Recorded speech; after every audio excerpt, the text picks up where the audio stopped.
Very good morning, dear students. I welcome you all to your literature class. In today's class, we are going to start with the new poem which is there in the book, and the name of the poem is The Wind and the Moon.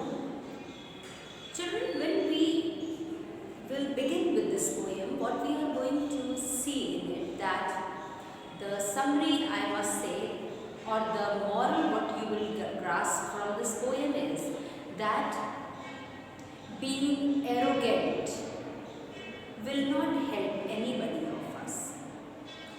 We should be polite, calm and kind towards all. Okay, and if I ask you about wind and about moon, I'm sure everybody would say that everybody has experienced wind and seen moon. Now this poem is written by George MacDonald, and he was a Scottish clergyman who wrote stories and poems. Means he used to work in the church for some religious purpose, and he wrote for adults and children. It is not only that he wrote for only children, but he also wrote for adults. And he is best known for his stories in genre of fantasy. Fantasy means the fiction, the things which are not real, or you can say it includes fairy tales and all.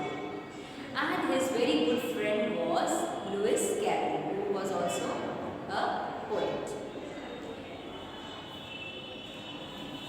Now we are going to learn about poem, what it says. The summary which is given at the back, it says, in this poem, the wind tries to prove that he is stronger than the moon.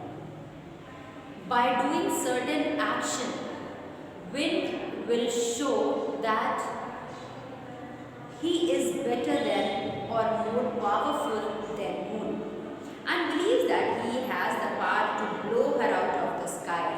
That also we will see what all things he did, how hard he blew, so that the moon can be out from the sky. The moon, however, is not even aware of the wind presence. The moon contrasts the arrogant, this poem contrasts the arrogant behavior of the mighty wind against the calmness of the moon. See, I have told you, two things are here in the poem, wind and moon. Wind is taken as an arrogant person in the poem, and moon is taken as a female character, means it is personified as female character, and wind is personified as arrogant and male character.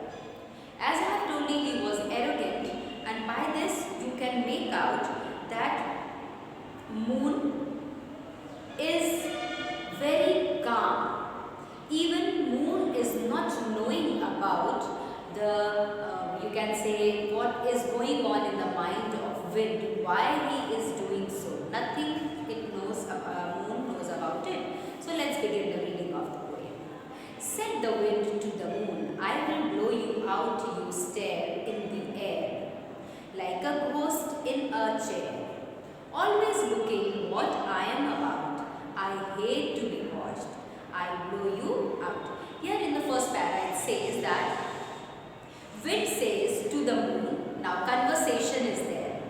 Wind is talking to the moon and saying that I will blow you. I will blow you. Blow means definitely, here you can see in the picture, he is blowing from his mouth, as if it is shown that some person is blowing the wind from the mouth, or taking out that wind from the mouth.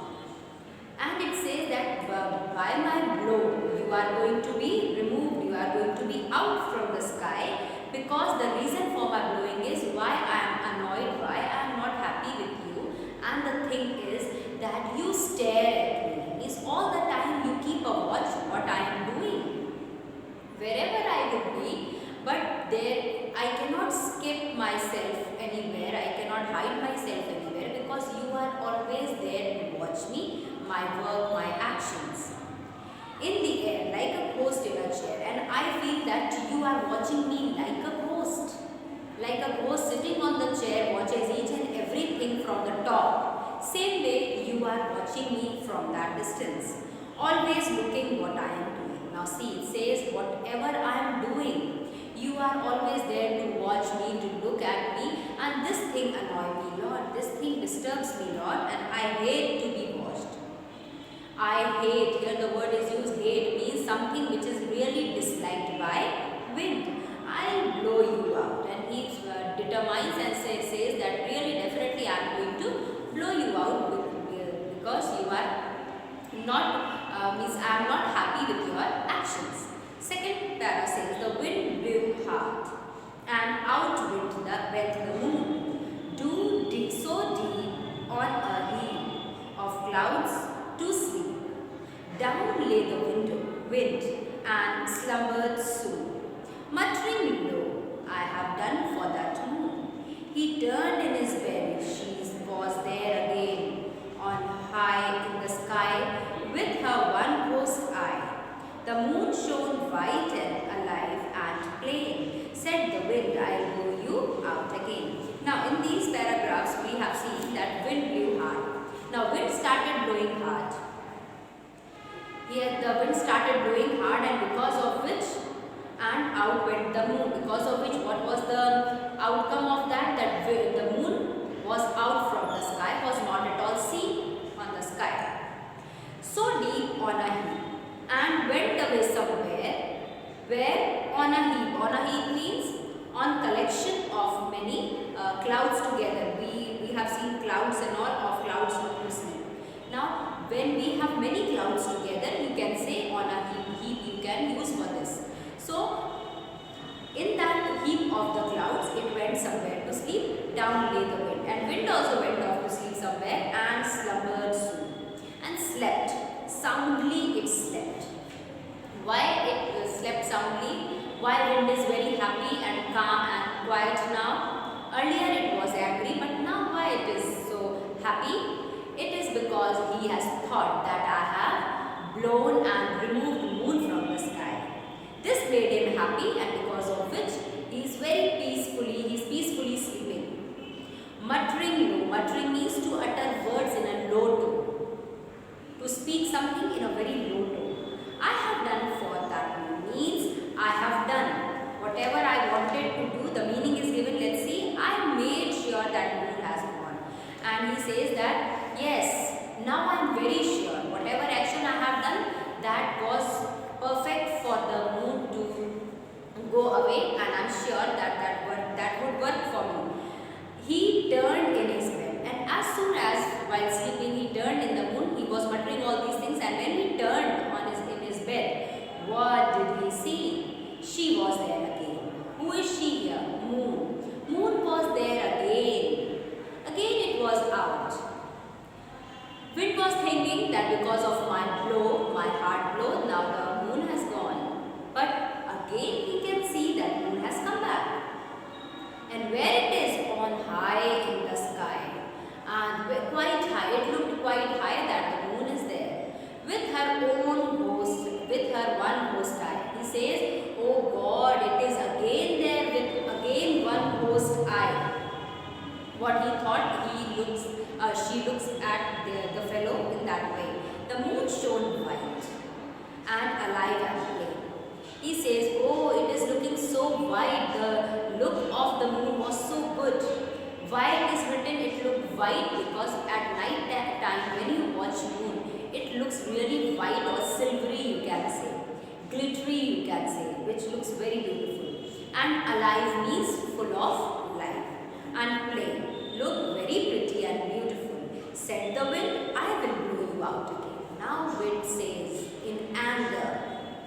Wind became very angry. Oh, once I blew you and you were out, again you have come back. Okay, now I will teach you a lesson. I will really throw you out. And then the wind blew hard, and the moon grew dim, and wind started blowing hard and harder and harder.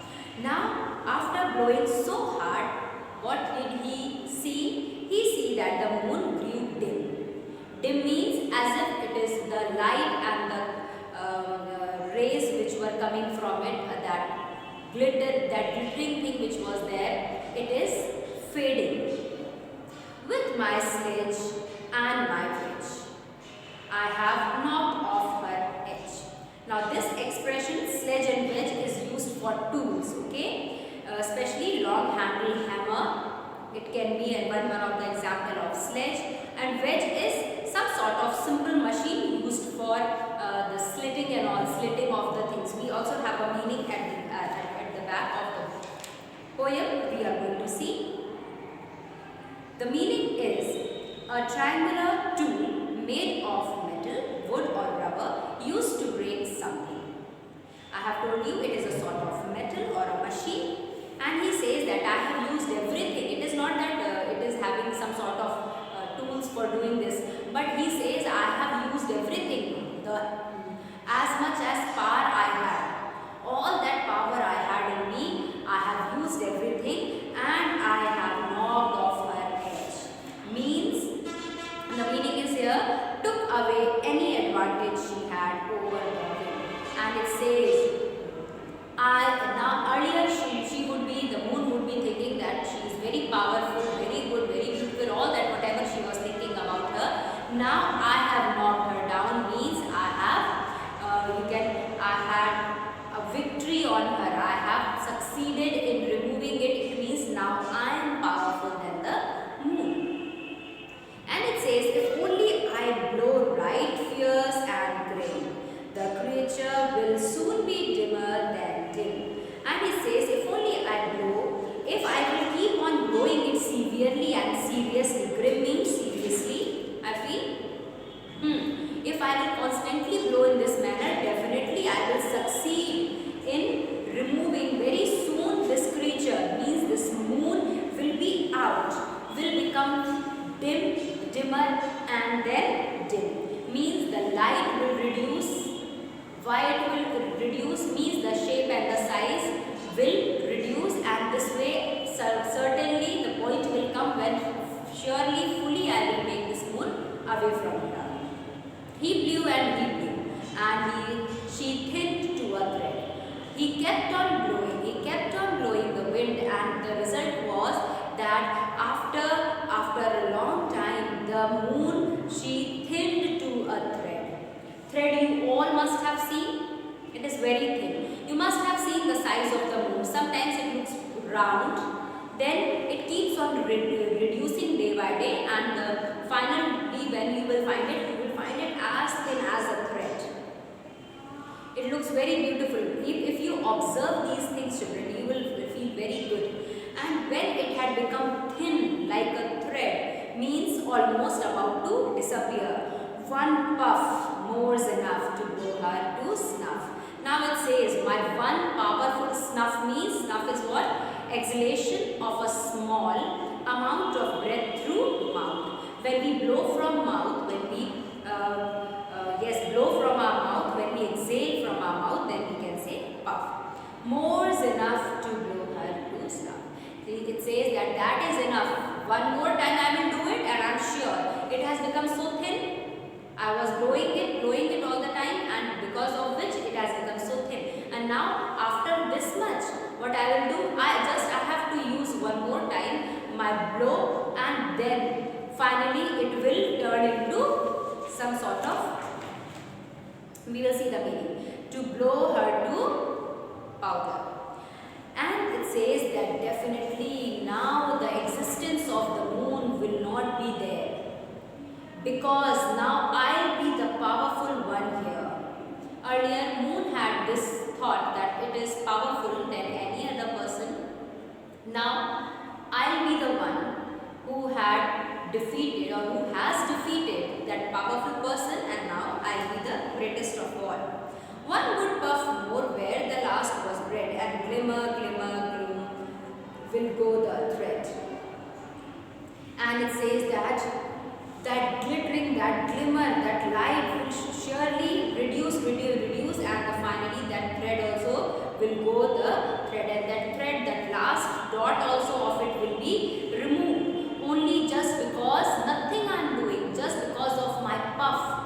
Such powerful puff I have, or I have such a hard blow that I can even remove such a powerful thing from the sky. Here he wants to here you must have understood, children, that this moon is not at all reacting in anywhere in any of the paragraphs till far we have done. Only it is about the wind, who is boosting, who is speaking, who is showing anger and everything. But what all things we have seen, that boosting, showing anger, exertion will not help the wind at all. We are going to continue this poem in our next meet. Till then, you may revise this portion. Thank you and take care.